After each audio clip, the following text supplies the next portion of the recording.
Actually, pang 2 weeks ko to. Hindi naman ako ganang palakain.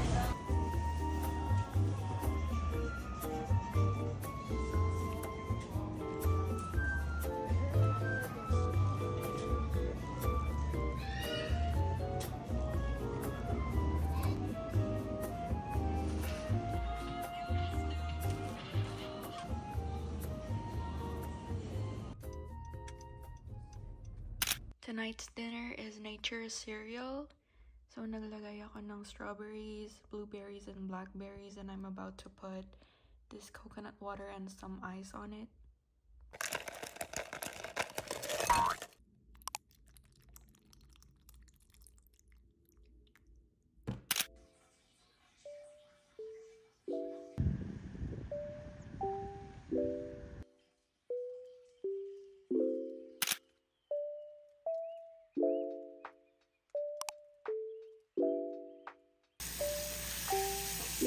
Bango.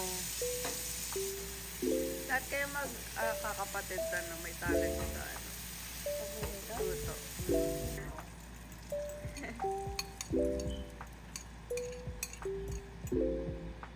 Kung beses ka na pinaikot-ikot. Ay!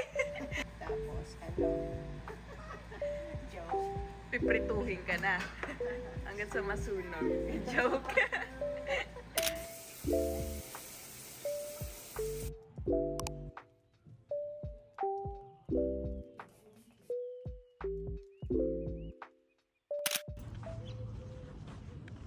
Hi, it's currently 4:30.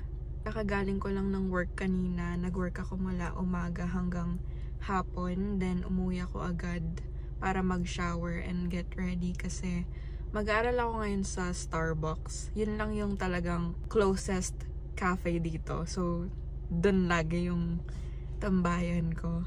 Mag-aaral ako ngayon for Air Force kasi may ASVAB ako this month. Hindi ko sure kung kailan exact date, pero for sure it's this month. Hindi pa nagre-reply yung recruiter ko.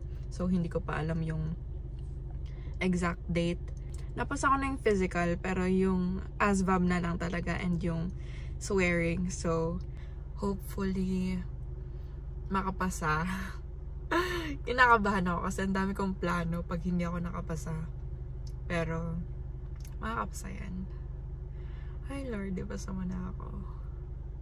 Hindi ako ganong naka-vlog last Friday, Saturday, and Sunday kasi I spent time with my family, kila tita. Pero yun, it's been a productive weekend for me.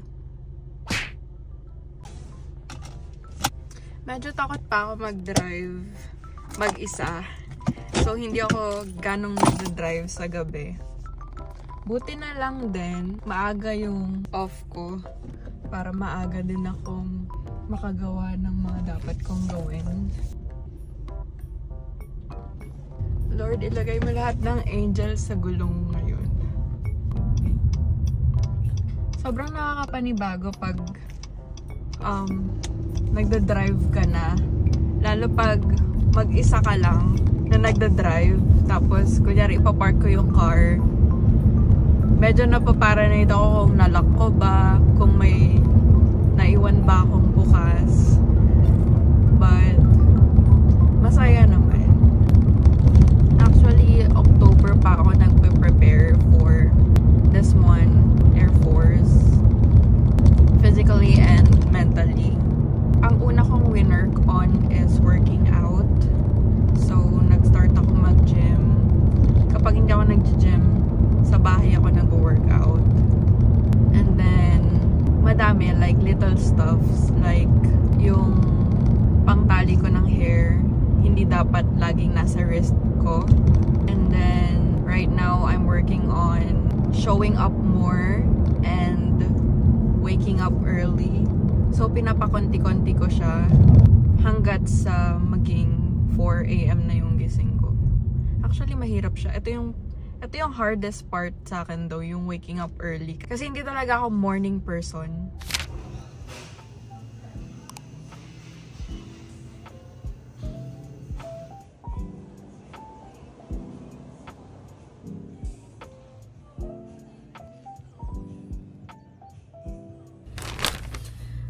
na ulit ako sa car. Magsi-6 na. And I think I'm just gonna end this vlog by doing a quick bag raid. Nabili ko to sa Victoria's Secret bago mag-Christmas. Sobrang hilig ko sa mga fanny packs and tote bags. So, hindi ko na tinanggal yung mga nandito. Biglaan to. So, yung mga laman nito is talagang dala ko everyday. Even sa work. Okay, so first is charger. Hindi madaling madlobat yung phone ko. Pero yung mga kaibigan ko kasi din sa work, like, Kyla, may charger ka. So, lagi ko na dinadala para sa kanila. Next is Tylenol. Lagi ko siyang dala kasi madalas masakit ulo ko, pero tinatry kong hindi masyado maggamot. Dinadala ko rin to kasi sa work, yung mga co-workers ko rin sabihin ng sakit ng ulo ko. So, syempre, gusto ko rin namang Tylenol, may Tylenol ako. Ganun. Next is AirPods. Then, 4 contacts. Lalo na pag dry yung mga mata ko. So, sobrang kailangan ko siya. Dinadala ko rin to in case may mangyari. Hindi pa naman nangyayari sa akin na biglang natatanggal yung contact lens ko. Pero, sabi kasi ng coworker ko, one time daw, bigla na lang natanggal yung contact lens niya. So, dinadala ko rin to, just in case. Eyeglasses.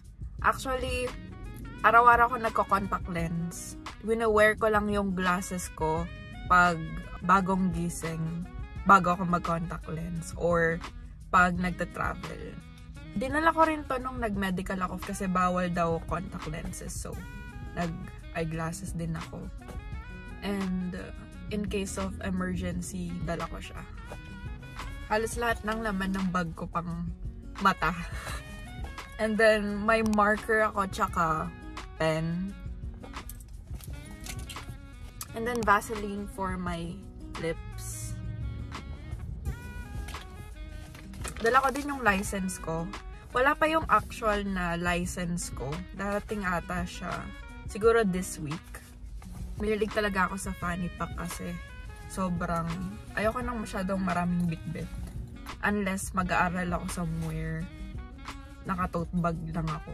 Pero yung mga laman nun, 1 o 3 lang, ganun. Pero ito, madadala ko siya anywhere nang kaya kong tumakbo. And yun lang yung laman ng bag ko. Sobrang trinay ko rin magsalita sa vlog na to. I think that's also something that I'm working on right now. Talking more and being consistent with a lot of things, hopefully with this one too. I really hope you like this vlog. Please don't forget to give it a thumbs up and subscribe to my channel. I'll see you guys on my next vlog.